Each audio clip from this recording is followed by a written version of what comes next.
Hi, I'm Gideon. I've been grinding at Apex Marketing for 3 years now, working my way up from entry level to senior account executive through pure hustle. Coffee is my best friend during deadline week, and my apartment's basically just a place to crash between campaigns. Dude, you're killing it with the Thompson account. James looked impressed. My best friend Marcus nudged me as we grabbed lunch at the deli across from our office building. Yeah, well, I've been staying until 9 most nights. I think I've forgotten what my apartment looks like. I unwrap my sandwich, checking my phone for the third time in 5 minutes. Let me guess, Vanessa still hasn't texted back about tonight? Marcus raised an eyebrow. I sighed. 2 years together and she still treats plans like they're optional. The company gala's kind of a big deal. Look, man, I've tried to be supportive, but don't you think it's weird how she always has some crisis right before your important events? She's just busy with her photography. Freelance life isn't predictable. Even as I said it, I felt that familiar knot in my stomach. Later that afternoon, Elena from the design team stopped by my desk. Hey Gideon, those mock-ups you wanted are ready. You look stressed. Everything okay? Just the usual pre-event jitters. James hinted this gala could lead to a promotion discussion. Well, you deserve it, though I'm surprised Vanessa's not blowing up your phone with outfit questions. Last year she texted me like 20 times. I frowned. Actually, I haven't heard from her all day. Oh, weird, because Taylor mentioned they were shopping yesterday for tonight when I ran into them at Starbucks. My stomach dropped. Vanessa told me she was at a shoot in Brooklyn yesterday. Elena's eyes widened slightly. Maybe I misunderstood. My phone finally buzzed with a text from Vanessa. Running late. Meet you there, XO. That night, I stood near the entrance of the Grand Plaza Hotel, checking my watch every few minutes. James approached, champagne in hand. Gideon, the man of the hour. Where's that girlfriend of yours? On her way, sir. Traffic, you know. Well, don't let her miss too much. I'm announcing the new director position in an hour, and word is, you should listen carefully. He winked and moved on to greet other guests. My phone buzzed again. Just parking. 5 mins. 20 minutes later, I spotted Vanessa gliding through the entrance. My breath caught, not just because she looked stunning, but because of what she was wearing. A sleek emerald green dress I'd never seen before, with a delicate gold necklace I definitely hadn't given her. Sorry I'm late, babe. She kissed my cheek, the unfamiliar scent of her perfume lingering. New dress? I managed. This old thing? I've had it forever. She smoothly changed the subject. Is that Marcus over there? Let's say hi. As we crossed the room, I noticed Taylor giving Vanessa a strange look, then quickly averting her eyes when she saw me watching. Gideon! And Vanessa, wow, green is definitely your color. Marcus smiled, but I caught the tension in his voice. Thanks. Gideon got it for me, didn't you, babe? Vanessa squeezed my arm. I froze. Vanessa, that dress is gorgeous on you. Elena appeared beside us, her eyes darting between me and Vanessa. Wasn't that the one you and Taylor were looking at yesterday? The room seemed to tilt slightly. Vanessa's smile never faltered, but her grip on my arm tightened painfully. Oh, we were just window shopping. I've had this for ages. As Vanessa launched into a story about a photo shoot, I couldn't focus on her words. All I could see was the way she looked at me, challenging, almost daring me to contradict her. In that moment, something shifted. The weight of 1,000 small inconsistencies suddenly became impossible to ignore. The rest of the gala passed in a blur. I kept replaying Vanessa's lies in my head while trying to focus on James's announcement. As predicted, he named me as a finalist for the director position, but even that couldn't cut through the fog of suspicion clouding my mind. Congratulations on making the shortlist. Vanessa clinked her champagne glass against mine as we left. You seem distracted. Aren't you excited? Yeah, just processing. I glanced at her dress again. Where did you really get that dress? I told you I've had it forever. Why are you fixating on this? Her tone sharpened. Can't you just enjoy your night instead of interrogating me? The next morning, I met Marcus for our weekend run. 3 miles in, I finally brought it up. Something weird happened last night with Vanessa? You mean besides her showing up late and lying about the dress? Yeah, I noticed. I nearly tripped. You caught that too? Dude, I was with you when she said she couldn't go shopping because of that emergency shoot. Then Elena mentioned seeing her shopping with Taylor. And don't forget last month when she bailed on your sister's wedding with that food poisoning excuse, then posted pool pics the next day that she quickly deleted. Wait, what? I never saw those. Because she blocked your sister on Instagram after Kira called her out. Vanessa convinced you your sister was just being dramatic, right? Kira never mentioned this. She tried. Vanessa intercepted her calls saying you were too stressed with work to deal with family drama. I called Kira later that day. Gideon, everything okay? She sounded surprised. Hey sis, I just realized we haven't really talked in a while. Yeah, well, your girlfriend made it pretty clear you didn't want to hear from me. What are you talking about? After I missed your birthday dinner, which I was only told about the day of, Vanessa called saying you were upset I was sabotaging your relationship by not showing up. I never said that. I didn't even know you were invited until Vanessa told me you canceled last minute. Monday at work, Elena stopped by my desk looking uncomfortable. Can we talk somewhere private? In the conference room, she fidgeted with her coffee cup. I've been debating whether to tell you this, but Vanessa didn't just go shopping with Taylor. She was meeting someone there. A guy. Taylor seemed upset about it. Did you see who it was? No, but Taylor mentioned something about Vanessa playing with fire before they noticed me. That night, I confronted Vanessa at her apartment. We need to talk about what's been going on. What are you talking about? She looked genuinely confused.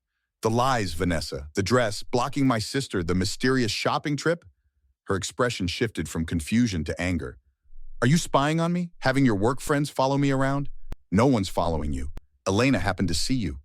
God, she's always had a thing for you. She's just trying to cause problems. Vanessa's eyes welled with tears. I can't believe you trust her over me. This isn't about Elena. It's about all these inconsistencies. What inconsistencies? You're being paranoid. Is this because of your dad? You're seeing betrayal everywhere, just like he did with your mom. That hit like a punch to the gut. I'd confided in her about my parents' divorce. While Vanessa went to the bathroom, her phone lit up with a text. I'd never snooped before, but something compelled me to look. From Derek. Last night was amazing. When can you get away again? He still doesn't suspect anything. My hand shook as I scrolled up, finding months of messages, photos, and plans, all hidden behind a messaging app disguised as a calculator. Everything suddenly made terrible sense. I put Vanessa's phone back exactly as I found it and mumbled an excuse about a work emergency. My mind was racing as I drove home, gripping the steering wheel so tight my knuckles turned white. At 2 a.m., still wide awake, I called Marcus. Dude, it's the middle of the night. She's cheating on me with some guy named Derek. Shit, you sure? Saw the text myself, there's more. She's been manipulating everyone around me, you, Kira, even my coworkers. The next morning, I received an unexpected text from Taylor. Gideon, can we meet? I need to talk to you about Vanessa. We met at a coffee shop across town. Taylor looked nervous, constantly checking the door. I've wanted to say something for months, but Vanessa has this way of making everyone feel like they're crazy for questioning her. Tell me everything. Derek isn't the first.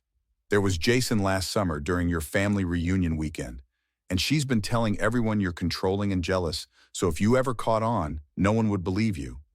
Why are you telling me this now? Because I saw what happened at the gala. The dress Derek bought her, the necklace she told you was from her mom. I can't be part of this anymore. Taylor showed me screenshots of group chats where Vanessa painted me as unstable and possessive, the complete opposite of reality. Back at work, James noticed my distraction during our check-in. You're not yourself, Gideon. Everything all right? Just some personal stuff. I'll handle it. Listen, I'm not just your boss. The promotion committee needs to know you can handle pressure.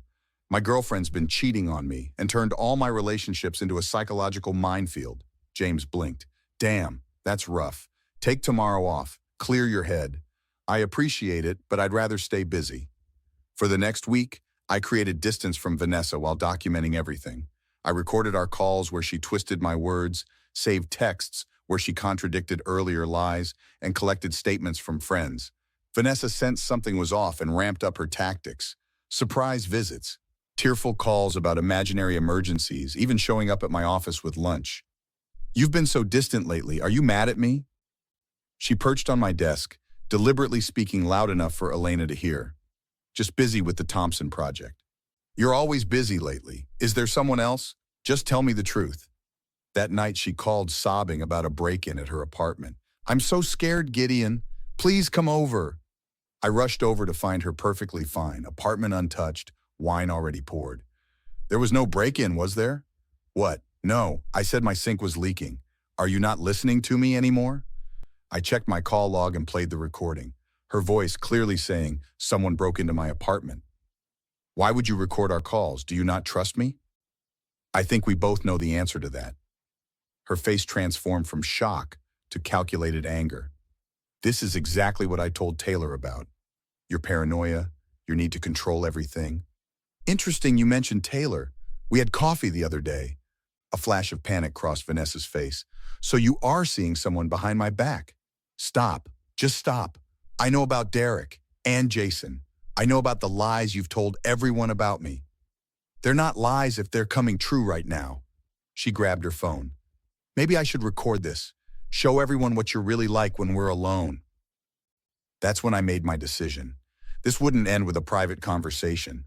The only way to counter her web of lies was to expose everything with evidence in a way she couldn't twist or manipulate. "You know what, Vanessa? Record away. I've got nothing to hide." "I'm done playing your games, Vanessa." I pulled out my phone and opened a folder labeled Truth. "You wanted to record this? Good. Let's make it a two-way conversation." "What are you doing?" Her confidence wavered. "I've compiled everything. The contradicting stories, the manipulated timelines, the lies about me to my friends and family, the cheating, all of it. No one will believe you. I've made sure of that." Her smirk returned. "Let's test that theory." I opened my messaging app where I'd created a group with Taylor, Marcus, Kira, and several mutual friends. I'm sending everyone the evidence right now. The screenshots Taylor provided, the recordings of you lying about emergencies, photos of you with Derek that Taylor sent me, everything. "You wouldn't dare." Her voice cracked. "Already did." I showed her the sent confirmation. "I'm not playing your manipulation game anymore. We're done. You'll regret this. I'll tell everyone you're abusive." "Go ahead. The evidence speaks for itself." I walked toward the door. "Don't contact me again. Don't spread more lies. It's over." The fallout was immediate. My phone exploded with messages as people processed what I'd shared. Some apologized for believing her lies. Others shared their own experiences with Vanessa's manipulations. Kira called within minutes. "I'm so sorry, Gideon. I should have tried harder to reach you." "It's not your fault. She was playing everyone." The next morning at work, Elena stopped by my desk. "You okay? Everyone's talking about what happened." "I will be. Thanks for telling me what you saw that day. It helped me piece things together. For what it's worth, most of us never believed what she was saying about you. You're not that guy." Later that week, James called me into his office. "I know things have been rough for you lately. I apologize if it's affected my work performance. Actually, I'm impressed. Despite everything, your Thompson presentation was flawless. The client signed the extended contract this morning." "Really? That's the kind of resilience and focus we need in leadership. The director position is yours if you want it." Over the next few months, I rebuilt what Vanessa had broken. Weekly dinners with Kira restored our sibling bond. I reconnected with friends who'd been pushed away by Vanessa's subtle manipulations. Vanessa tried reaching out several times, first with angry accusations, then tearful apologies, finally with desperate attempts to rewrite history. I maintained firm boundaries, never responding. The consequences for her came naturally. Our social circle recognized her pattern of deception. Derek apparently discovered she was seeing someone else behind his back too. Her photography business suffered when clients learned about her reputation for dishonesty. 1 year later, Apex Marketing held another gala, celebrating our most successful quarter to date. As the new creative director, I gave a short speech about integrity and transparency in business.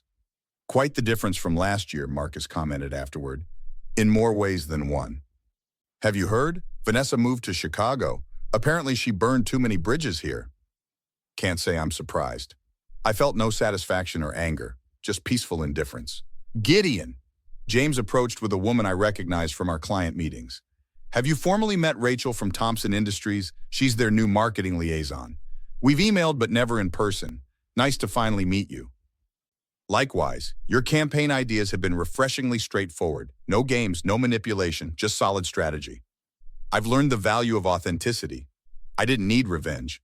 Vanessa's own actions had created natural consequences. Meanwhile, I'd rebuilt my life on stronger foundations, honest relationships, professional respect, and most importantly, trust in my own perceptions." What would you have done if you discovered your partner was not only cheating, but had systematically isolated you from friends and family through elaborate lies? Would you have confronted them privately, or would you have exposed everything publicly like Gideon did? Share your thoughts in the comments below. Have you ever dealt with someone who manipulated your relationships? How did you handle it? If you enjoyed Gideon's journey to reclaiming his life, hit that like button and subscribe for more stories about overcoming challenging relationships. New videos every day exploring the complicated dynamics between people and the strength it takes to break free from toxic situations.